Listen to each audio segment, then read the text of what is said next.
और जो भी इंसान उस पेड़ के पास जाता है, पेड़ की शाखाएं बढ़ने लगती हैं और एक ही झटके में उसकी गर्दन दबोचकर मार देती हैं और उसके बाद उसका खून पी जाती हैं, जिसके डर से कोई भी इंसान उस जंगल में प्रवेश नहीं करता। जब बहुत दिन से इंसान जंगल में नहीं गए तो सभी पेड़ वाले भूत भूख से कराहने लगे और आपस में बात करने लगे। हम लोग अपनी भूख कैसे मिटाएं?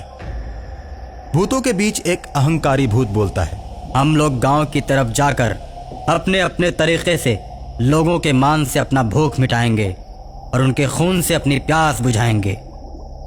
इस तरह योजना बनाकर सारे भूत गांव की तरफ चल देते हैं और अपने अपने तरीके से लोगों को मार देते हैं। सबको गांव भेजकर अहंकारी भूत जंगल में ही रह जाता है। अहंकारी भूत पूरे जंगल में घूम घूम कर जानवरों का शिकार करके खाता है और मजे में रहता है। सभी भूत जब गांव में शिकार करके एक जगह इकट्ठा होते हैं तो उनका नेता अहंकारी भूत नहीं दिखाई देता। अहंकारी भूत चालाकी से सभी भूतों को भगाकर जंगल में अकेला रहकर घूम घूम कर शिकार करता और जानवरों को मार कर खाता। वो अब एक बहेलिया का रूप बना चुका था। हाथ में तीर और धनुष लेकर दूर से ही पशुओं और पक्षियों का शिकार कर दिया करता और धीरे धीरे वो जंगल के सारे पशु पक्षियों को मार कर खा गया और एक दिन वो जंगल में अकेला ही रह गया। पशु पक्षी न मिलने पर वो जंगल के पेड़ों से फल खाने लगा और मजे से रहने लगा। और दूसरी तरफ जब गांव के भूत एक जगह इकट्ठा होते हैं और वहां अपने अहंकारी भूत को नहीं पाते तो सोचने लगते हैं, हमारा अहंकारी नेता कहां गया? अहंकारी जरूर कोई न कोई चाल चल रहा होगा। मीठा तो बहुत बोलता है लेकिन हम लोगों से नफरत करता है। हमेशा कोई न कोई नई चाल चलता रहता है। हम सभी को धोखा देना अब उसकी आदत बन चुकी है। उसको छोड़ देना ही उचित है। नहीं भाई, अहंकारी भूत चाहे जो करे उसे छोड़ना उचित नहीं, इसलिए कि हम सब में सबसे ज्यादा ताकतवर वही है। अगर कोई घटना घटित होती है तो वो हम सब के काम आएगा। दूसरे भूत के कहने पर सभी उसकी बात को मानते हैं और अहंकारी भूत की खोज में निकल पड़ते हैं। गांव में वो कहीं नहीं मिलता तो फिर सभी जंगल की तरफ निकल पड़ते हैं। सभी भूतों को जंगल की तरफ आते हुए अहंकारी भूत देख लेता है और उनसे कहता है, ये पूरा जंगल हमारा है, अब तुम लोग गांव की तरफ ही जाकर रहो।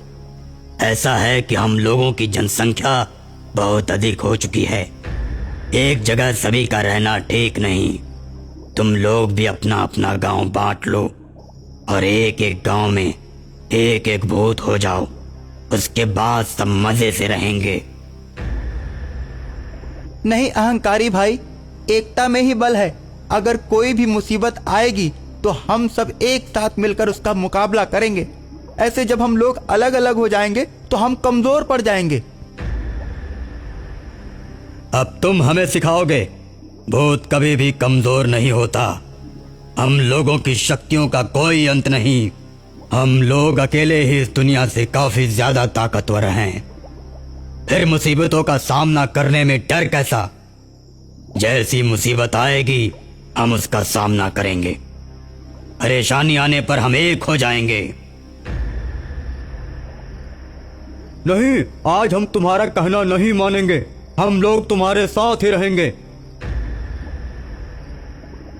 ठीक है, तो फिर जंगल में आ जाओ। और इस तरह सभी भूत फिर से जंगल में रहने लगते हैं और पेड़ का रूप धारण कर लेते हैं। जब भी कोई पक्षी पेड़ पर बैठता है तो पेड़ बने भूत उसे मार कर खा जाते हैं। और अगर कोई जानवर पेड़ के नजदीक से गुजरता है तो पेड़ की शाखाएं बढ़ने लगती हैं और जानवर को पकड़कर खा जाती हैं। यह सिलसिला बहुत दिनों तक चलता रहता है। एक दिन अहंकारी भूत ने सोचा, मैं सभी भूतों को मारकर पूरे जंगल पर कब्जा कर लूं। ऐसा सोचकर अहंकारी भूत जंगल में आग लगा देता है।